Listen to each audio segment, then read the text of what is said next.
Good afternoon or good morning to some of you. Good morning, Kirsten. Welcome to this month's Women's Clarity Forum. Today's topic is we will be talking about creating effective female targeting events. So today's conversation will focus on what it takes to design events that resonate with women in a very meaningful and lasting way. I'm Desiree Scrow. If I haven't met you before, I'm the Business Development Associate at C2P and Prosperity. And I have the pleasure of welcoming you and introducing you to today's host, which is Kirsten, and our panel. So leading today's discussion is Kirsten Schlumbohm, our Vice President and Head of Annuity Sales at C2P. She is also our champion of a woman's clarity, and she brings together professionals committed to elevating the way women experience financial services. So along with Kirsten, she'll be leading our discussion, but gracing us with their knowledge this afternoon, and whom I have the pleasure of introducing, is Nikki Glynn. Nikki is our marketing director at JL Smith, and she has more than 25 years of experience in the public relations, marketing, and event planning space. She helped launch a women's worth brand and brings deep expertise in positioning and creating intentional event experiences that connect. We also have joining us Grace Nicholson. She is an investment advisor representative, a fiduciary financial planner, and founder of Akamai Advisors.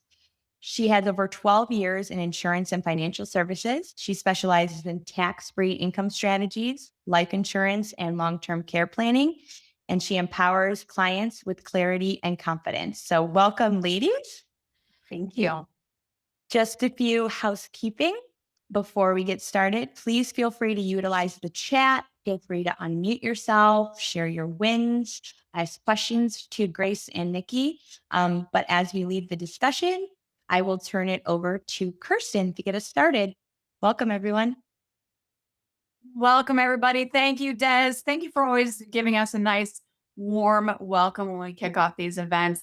Today's topic is really exciting.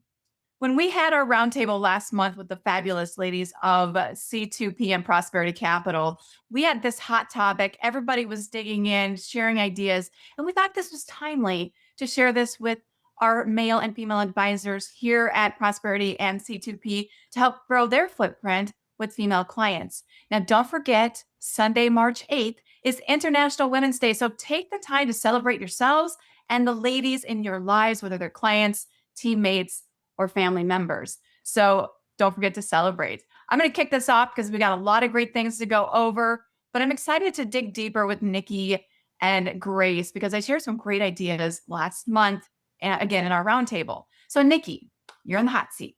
Okay. From a marketing perspective and positioning standpoint, what differentiates a truly female targeted event from a traditional seminar that simply invites women? Help us help our female clients with that answer. Sure. From my experience, I believe the look, the feel, the location, the environment, females are creatures of connection, in case you all didn't know. And I like to use my book club as an example. So we call ourselves a book club, but really we go there, we talk about the book for 5 minutes, and then what happens? You talk about life in general. And recently we had a women's seminar. It was a dinner seminar, and we found people exchanging phone numbers, people that didn't know each other, and asking about grandchildren and how they've done playing pickleball or tennis or whatever. And so women events, I find, are just friendlier. There's more chatting. And I compare it to, a recent AFIA that we had that had, couples in the audience and some men, some women. It was dead silent in the beginning. And Jeanette happened to be the presenter, and we both were like, okay, how's it going out there? Talk to us a little bit. How was your day? But you don't have to do that with a female group. They love to chat. They love to chat with each other. And And so it's very relational. I love it. Like, I love the fact you talk about your book club because my gym just recently opened up female centric small group fitness, and I've been going to that. And it's so funny as soon as they learn about what I do. Now, I don't sit in the advisor's chair, but they get so comfortable wanting to know more. So I might be sending out some leads to some of you ladies here shortly with this networking. But it's true. Women just are gravitating to each other and they're natural networkers. So we've got to give them that space for that relationship and for that networking and that building of trust. So thank you for sharing that. Now, Grace, from your experience, and I know you just had a really successful event in your office, what topics or messaging themes most effectively resonate with women and motivate them to attend events? So at the end of the day, we could think we have a great idea, but if we don't get in front of the right people, the idea doesn't work. Yeah. Well, to back up what Nikki just shared, it's very relationship focused. That's kind of the primary goal when we set up these events is how do we convey that we're just trying to deepen our relationships with these people? So we focus on education without intimidation is really the focus, right? We want people to know more so they can do better and make better choices, but be in an environment that has zero intimidation. Because a lot of these women have felt talked down to in the past, or maybe like they didn't understand what was being told to them by an advisor and they didn't feel comfortable to even say, hey, slow down, wait a minute, I'm not with you on this, right? So we just want to make sure that people feel inclusive, relationship focused, and no intimidation or judgment. I love it. I love the no judgment zone, the judgment free zone. You make it so easy to have conversations. But there's a gift and an ability to do that. And I know you do that really well, Grace. Um, Nikki, when you're planning these events, how should advisors think about branding, naming, and promoting to ensure that the experience feels intentional rather than transactional? Because I know, people think this is a transaction business. I've been in this business for 20 years. It's always been about relationships. We don't really talk about products. We definitely don't talk about products. We talk about we talk about feelings, like, how does it make you feel? Like, getting ready for the next chapter of your life, and what do you see that looking like? And that's what women relate to. And so I think that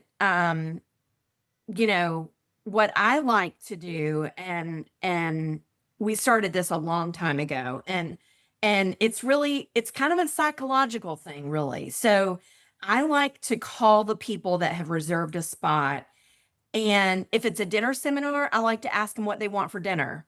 I'll give them three choices, they'll pick one. It gives you a chance to, it's a touch point, it's the beginning of, the relationship.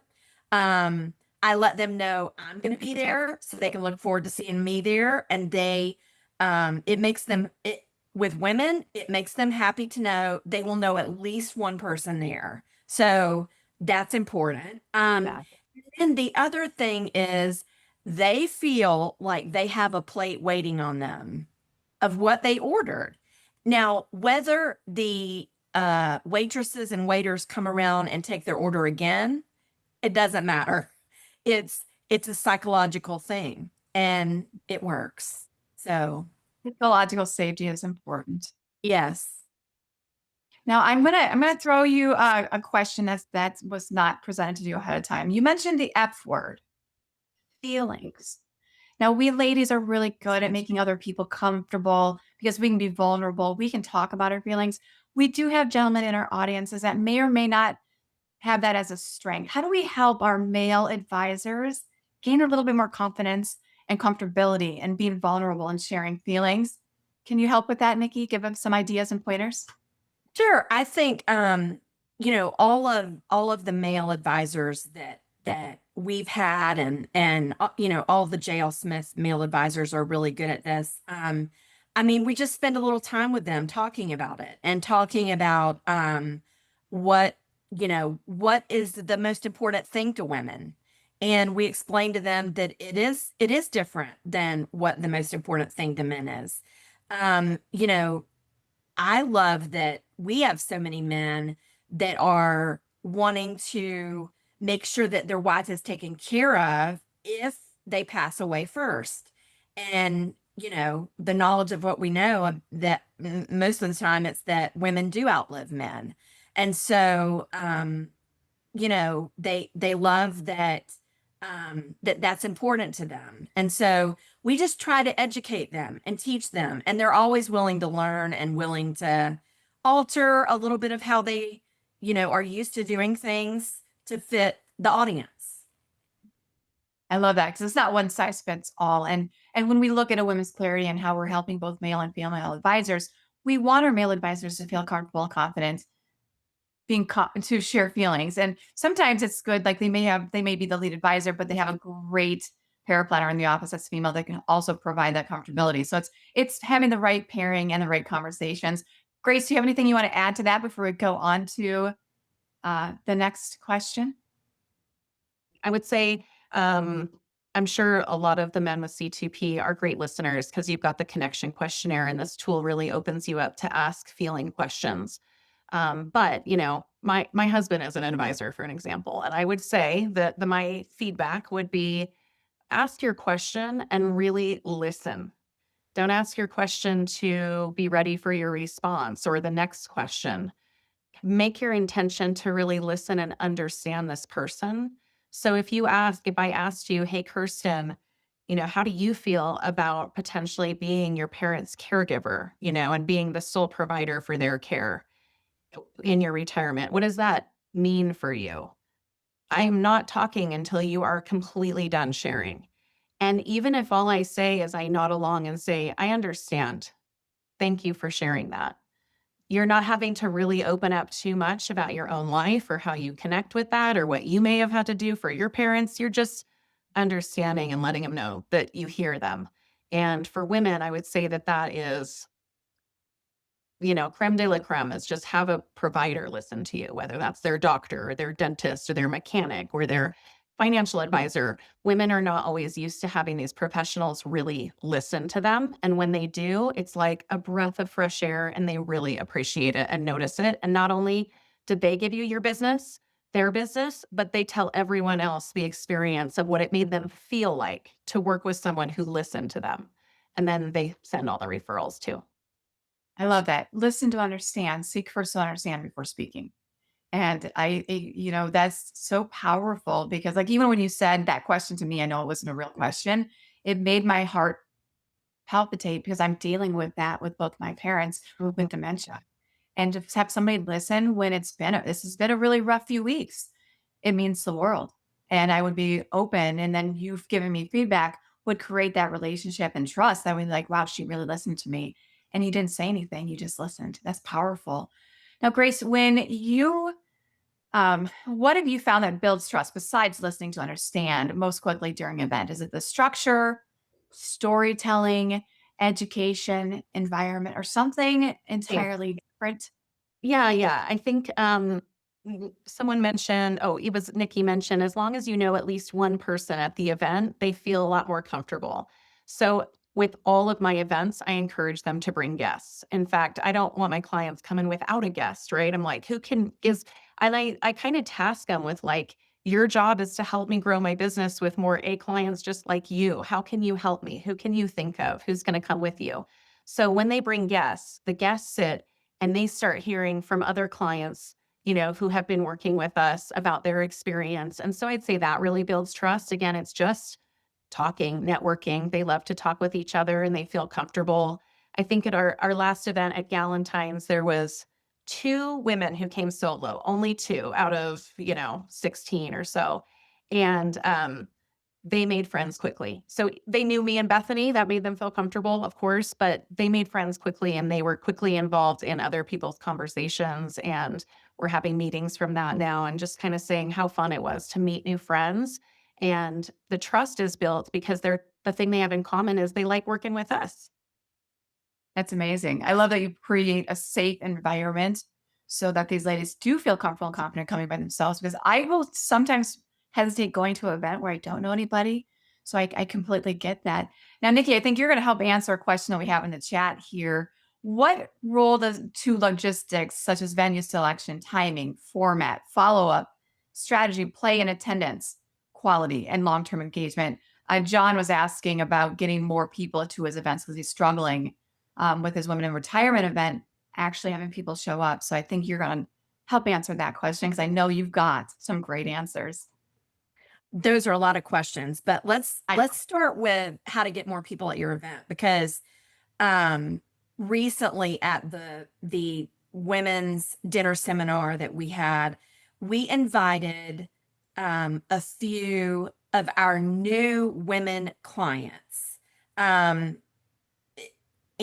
they are, first of all, they're excited. They are, they just finished their process of onboarding and all of that. The process is really fresh in their mind. They are appreciative of, everything that our advisors have done for them, and all of the planning. And so they are like our biggest cheerleaders. So we invited them. And I thought it was interesting because by the end of the evening, because we did do like a little presentation, little educational presentation. By the end of the evening, they had referrals that they wanted to send to us, and they're our clients. So and they did a great job of doing exactly what Grace said, talking about their experience with our company, what we've done for them, what it meant to them. And they were more than willing to share all of that. Another thing that I will say is that women do like structure. And I think I heard Grace say that earlier, or Kirsten. And so they want to know, what is the schedule for the evening? So even if you don't provide a literal agenda, at the very beginning, tell them the agenda, tell them what's going to happen, tell them the schedule of the evening.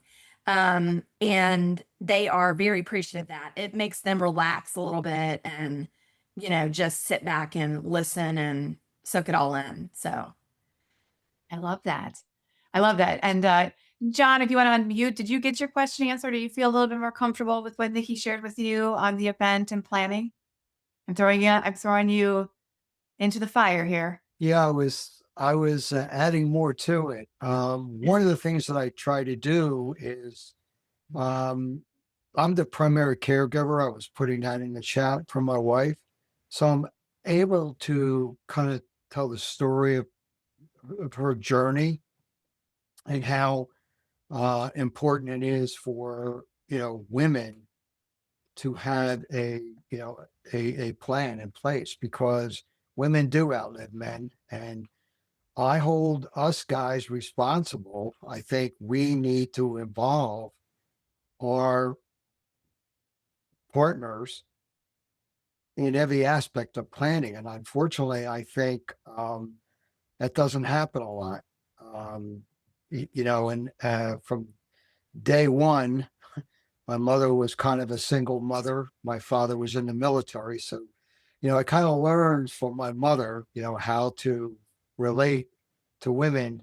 My wife said I should have been a priest because I could be standing someplace and having a conversation, and, just women open up. And I am struggling with promoting this women and retirement, the next chapter. I do get registrations, but they're very low registrations. And most of the ones that host the events at the libraries and the community centers, they are women, and they're really excited. They're like, we really, really, really want to promote this, but I don't know what the disconnect is. I even have videos that focus on women and women in retirement. So that was very, very helpful.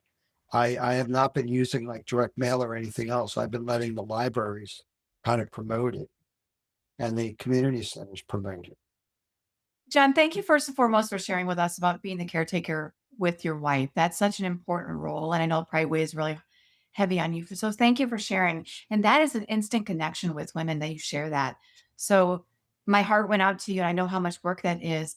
Nikki, I know that's one thing that you do well. I also know that Hammer's been doing well, is they're doing both the social media as well as a mailing invite to get in front of people. So would you suggest, and Colleen, if you want to unmute yourself and also share, would you suggest a different approach for John to help him get in front of those women that he so naturally can connect with? I would suggest what you mentioned. I would suggest direct mail, and then a follow up with like a boost of some ads. That's what we do, and it works really well. But one thing that I was going to suggest to John is see if you can find any pickleball teams in your area, or book clubs, or mahjong groups, or groups like that of women. Or I don't know. I don't know if there's Rotary clubs that are only women. Probably Right. not, but there probably are other women, executive groups. And see if you can, that's a captive group of women really that you could sponsor, or be a speaker one month, or that may be a way for you to get out there. Does the Red Hat Society still exist? It does. Yeah. I mean, here in Utah, for sure. Another niche market that's being overlooked quite a bit is the nurses. Everybody goes to see the doctors. Everybody wants to talk to the doctor, but no one's taking care of the nurses. And they know all too well the need for caregiver and support. So there's some areas there. And I think you'll be able to really tap in, especially with your ability to connect. Colleen, do you unmuted yourself? Did you have something you wanted to add as well? I would just tag on to what Nikki said. You can do a social media ad, fairly inexpensive. And then also something that I've recently been connecting with is our administrative professionals chapter in the area. So that is a big group of mostly women, which is really good to tap into as well. Thank you. That's a great idea. Now, since we are talking about connecting with female clients, Grace, there are women out there that still haven't found, I want to start singing, I still haven't found what they're looking for, but they still haven't found the advisor relationship that they crave and that they're looking for. How can an event like this demonstrate empathy, transparency, and client centric approach from the very first interaction? Yeah, this is one we get a lot, right? Is women who haven't worked with an advisor yet, or maybe the only advisor they worked with was their husband's advisor before the divorce or before he passed away. And so I'd say one of the first things is in that event, we're not making it feel like transactional at all. It's all relationship focused. And the purpose of that is to really let them know we're here for your best interest. This is about education without intimidation. This is a judgment free zone. Whatever, hats you've had to wear in your life, or, seats that you've had to sit on the bus, like, we know you want to be in the driver's seat of your financial life. And so that's what it's all about, is empowerment and inspiration, right, for these women. And so then when we do have that discovery meeting, they're feeling a lot more comfortable. The walls are already broken down because they've attended that event, and they already feel like they know you and they like you, and they feel this trusting, feeling. Again, it's all about feelings, that they can open up and feel safe about working with you. So that that's what I would get out of it, is like demonstrate the empathy, be a great listener. But as long as you're letting them know this is what we do all day for our clients, we help them with these really complex problems so that you can just go live your life and enjoy, right? Work hard and enjoy the fruits of your labor. Most of them run on that feeling and don't need all the details behind that. So just really work on that relationship so that they feel comfortable about working with you, and that being a long-term relationship.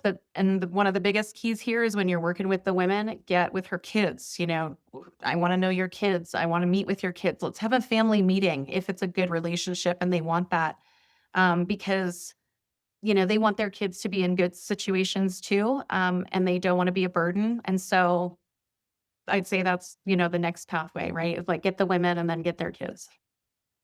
Yeah, and I love the fact that you're talking about the relationship, because once you have that trust built with the female client, whether they're single, divorced, married, then they'll feel more comfortable and confident being part of the plan, because that's what they crave. They want to be a part of the solution.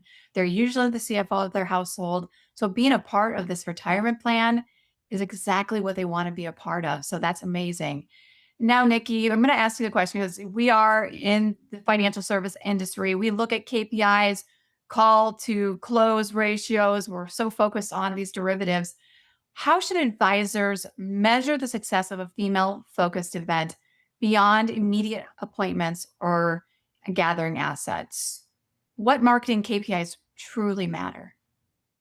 Well, there's different levels of success and different measurements of success. And I would say that the excitement level of the people that come to your event and listen to what you have to say. I would say if they are just so excited to share with other people, to meet with you, if they're excited just to know that someone is speaking their language, or a language that they can understand regarding the, financial realm, I think those are all great ways to measure if you were successful or not. And it's beyond, just a, check mark. Yes, they signed up for a call or whatever. It's beyond that. I think that, and this is what we have found so many times, they're going to remember you. They're going to remember that you shared with them in a way that they could understand that financial information. And we've had people call literally years later when they found one of our pins that had our name on it. And they were like, oh my gosh, that totally slipped my radar. I need to call them. Now's the time. Because if somebody says no, they may mean not now. It's not a good time. And we've just had so many, good things happen, with time. Do we drip on them? Yes, absolutely. We know their pain points, and we try to send them information that will, pique their interest. But honestly, some of them, it's just a waiting game, and it's when the time is right for them. I just helped with a, excuse me. We just had a case close where they started talking with the client 9 years ago. And then in October of 25, since they're approaching retirement, it was now the perfect timing for them to reach back out to this organization. And they closed a $28 million household because of Heard that this persistent morning. and consistent and being present for their clients. So that's amazing advice, Nikki. Thank you. Now, Grace, after the event concludes, because it's not just done when the doors close and everybody goes home happy, healthy, and terrific, what specific follow-up strategies can help convert initial interest into lasting advisory relationships built on clarity and confidence? The follow-up is key, right?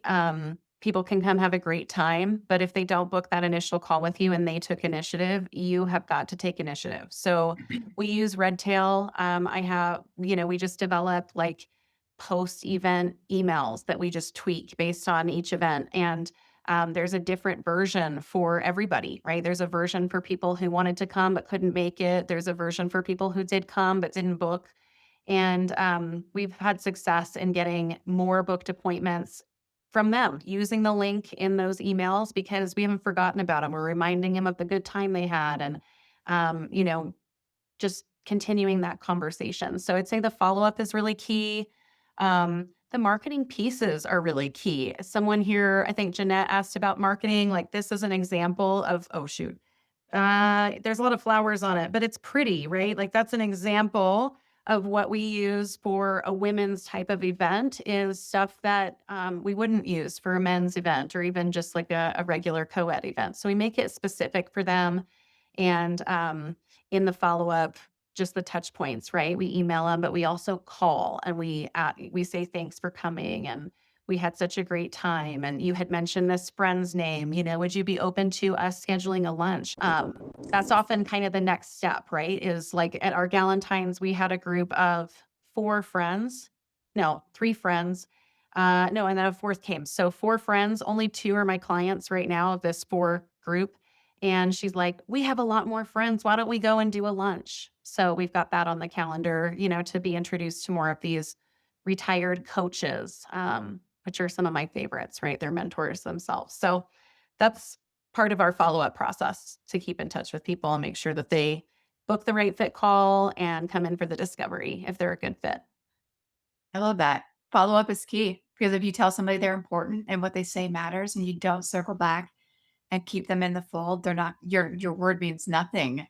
So I love that. And your invite was beautiful. I know that Jeanette does beautiful invites. Nikki and Jeanette have done some really beautiful invites. Now, Colleen, I'm going to pick on you now. Hammer Financial is having a really phenomenal year. So for advisors who are just beginning, because not everybody starts out focusing on women, they grow into that. If you're just now beginning to host women-focused events, what small but intentional changes can make the environment feel more welcoming and inclusive? Well, I think a lot of it has already been discussed, but I feel like sometimes it's the smallest details that make the biggest impact, right? So making sure that the environment is warm and friendly, making sure that if you're talking about things, you're talking about things in a real life planning moment way. We're caregivers, we're maybe transitioning careers. We want longevity planning. So let's talk about those things in the way that they impact us instead of with facts and numbers and things that aren't as relatable. It's also important to make sure that the environment that people are comfortable and that it doesn't feel transactional. Make sure that there's time for discussion, getting to know people, make connections so that it doesn't feel transactional. And then make sure that you have representation, right? Make sure that you have strong female voices, whether it's a guest speaker or whether it's a client story or whether it's your own story. At the end of the day, it's about being intentional. And when women feel heard, I feel like that goes a long way in the trust building process. I agree. When women feel heard and they feel seen, the world changes. So thank you for sharing that. I want to give a shout out to Lisa Janae, who threw into our chat about their circle of friends. They're having a lot of success with that very idea of they're having a meeting once a month and what you bring one friend. So let's bring a friend so you have that support, but they're intentional on the conversation. And like Lisa has success because they brought them into this circle and that person is now a client. So I celebrate you, Lisa. That is amazing. Now, Bethany, who is in Grace's office, I'm going to put you in the hot seat because you're relatively new to Grace's office, but you're getting to witness a lot of this greatness and the success that Grace is having. So if somebody in the audience doesn't have a ton of experience working with female clients, how can they still communicate credibly and build trust during that event? Yeah, working with women is not new to me. I have a small yoga studio and I think, oh, I'm in a room that doesn't like, it doesn't like when I don't move. Sorry, one second. That's great timing. But I have learned pretty quickly that I think what people really want, and it's being said here quite a bit in different ways, is just that I think we just want to feel like we're not alone. We want to feel heard.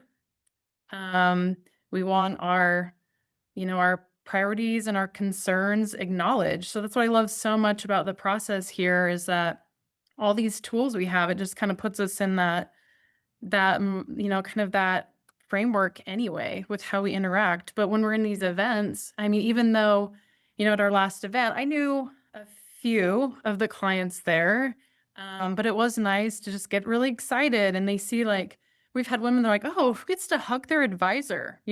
Like that happens all the time where, especially with Grace, like everyone, they love her and they like want to just talk to her, even if it's not about finance. And you can tell like there is a connection, there is a very valued relationship there beyond you're helping with me with my money and having, clarity and all of that. So I think the point I'm trying to get to is we can't be afraid to talk to people. Just start with anything. Um, just asking about their interests. We had one client I didn't know very well. I'd only heard a little bit about her situation, and we had so much in common. It was just really fun to watch her, open up and share. And I even, we have a meeting with her on Friday, and I felt like our connection's already different, even just in that phone call of like, oh, hey, yeah, how are you? Can't wait to see you on Friday. And, I feel like just finding those little connection points with people, it helps them open up, and they want to talk to you. And I think that's where we kind of come into more trust and we get more confident, in these events, or even just working with anyone, not just women. Yes. And gentlemen, while you're listening to this, I know it can also be intimidating trying to start having female-centric events, but authenticity and connection are the way to do it. And like John said, he's got a natural connection with women with what he's doing. If you have another lady in your office and you want them there with you, and you should have them there with you to help build those connections, it's very possible. Our proven process here at C2P with the bucket planning process, the tax management journey, and even our teamwork movement is a phenomenal process for women as clients and women getting into the financial services industry. So we've got opportunities for all of our advisors to help more women. Now, Colleen, a question for you. What have you noticed about how women respond differently to financial education compared to more of a traditional seminar? Like, do you see that there's a difference when it's more financial education versus just a traditional seminar? For sure. I feel like women respond when it's a more collaborative event and there's more discussion and more scenarios that are relatable. So, speaking to them directly about, like Bethany said, priorities and concerns that are right in front of them. Are they caregiving? Are they worried about longevity? And then talking to them in that relatable scenario. And then, like I said, women really respond to the collaborative environment. And then that's just one step closer to building the trust. They really respond to that. I agree. I agree. Now, Bethany, what have you observed about the types of topics or discussions that generate the most participation with women? Well, I imagine a lot of you have seen this, but when we're going through concerns and priorities, every single woman lists they don't want to be a burden to their family. So I would say that's a hot topic for women. There's usually a lot to say about that. There can be a lot of emotion there. So yeah, not being a burden to family. I see a lot of desire to talk about making a plan. Like that was mentioned, even John, right, earlier was saying, we want to know that there's a plan, that there's structure, and that gives so much peace of mind. It's really, I don't know, for me, it's really satisfying to watch somebody who just seems really stressed out and you can see their body just kind of relax and like, oh, you're going to help me like have a plan. And I don't have to do this alone. And I can spend my time doing the things I do really well because I know I have an amazing team to support me, in this area. So I think those are probably the main things I've seen so far is just women want a plan. I don't think just women, but I see that a lot with women. And then they just don't want to be a burden and having solutions. It's like, oh, how do I do that? And it's like, we're here. We're here to hold your hand every step of the way.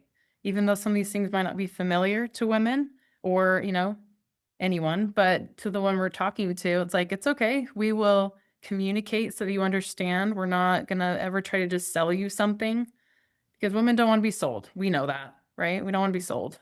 So we just want to hear part of the that program. support. Yeah. I do have a question from the audience. So Nikki, Grace, Colleen, Bethany, if you want to help with this one, do you think it's going to work better if it's a virtual meeting or in person when it comes to hosting women? In person. In person. I thought so too. I wanted to make sure I was on the same page with everyone else. Well, we did have a client that came to our event, and she doesn't live here, and she started telling me a lot about her daughter. And I think that there is some more value if somebody already knows you that's going to refer online, to have a Zoom or so I don't want to like dismiss that, but I would definitely vote in person when you can. But there were people like, oh, I really want you to talk to my daughter about this, and she's going through this, and shared a lot. So I do think there can be value there too. As long as somebody has met you in person, it makes it a lot easier. Yeah. It's that inherent trust. Yeah. That inherent trust is so important. Now, Christina asks, are there any good small group presentations that can be used that would be available to reference? We do have them on our learning portal at C2P Central. I know Jeanette's got a phenomenal presentation as well. And speaking of Jeanette, she was one of the top 3 reasons I joined C2P 5 years ago. I knew of her from a past life, and when I saw she was here, she was a reason I wanted to join. So I am so glad she's still with us here today. And to give you a little bit of a teaser, we're excited. We're going to be sending out a new video featuring Jeanette that advisors will be able to send to their women clients later this month. In the spirit of Women's History Month, getting in front of more female clients, this is going to be a great tool to help you help your female clients. The message will highlight women's growing financial influence while encouraging them to prioritize their financial well-being, think long-term about health and wealth, and start meaningful conversations with their advisors about their financial future. So please stay tuned. And Jeanette, I celebrate you, and I celebrate the fact that you did this video for advisors. Thank you for doing that. If you've got questions on our presentations, reach out to our marketing team. Our agency can also help you if you're part of our C2P family, PCA family. And before we do wrap up, Nikki, Colleen, Grace, Bethany, I celebrate you. Thank you so much for being here and sharing with us. Your voices matter, and I love the fact that you're influencing the women in financial services, not only clients, but both our male and female advisors here today. I also want to thank everybody for attending this forum. We really do appreciate the time and the engagement. We look forward to seeing you in person at Prosperity Collegium in June and connecting during our women-centered event at that time. If anyone joining us isn't currently part of the C2P or Prosperity Capital Advisors, but would like to learn more, just let us know. Feel free to reach out to Des. She's our go-to gal for all things about us. So please reach out. If you've got questions on the events or questions that weren't answered here, please reach out. We're here to help you, support you and your offices, educate and help more female clients. So thank you for being here. And whatever you do today, make it a great day and go change somebody's life.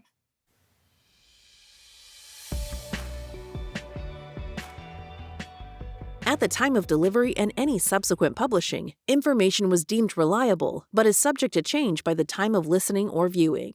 The contents of this piece include options and projections of C2P, are subject to change, and are for informational purposes only. The information provided in this presentation is not intended to be individual investment, tax, or legal advice.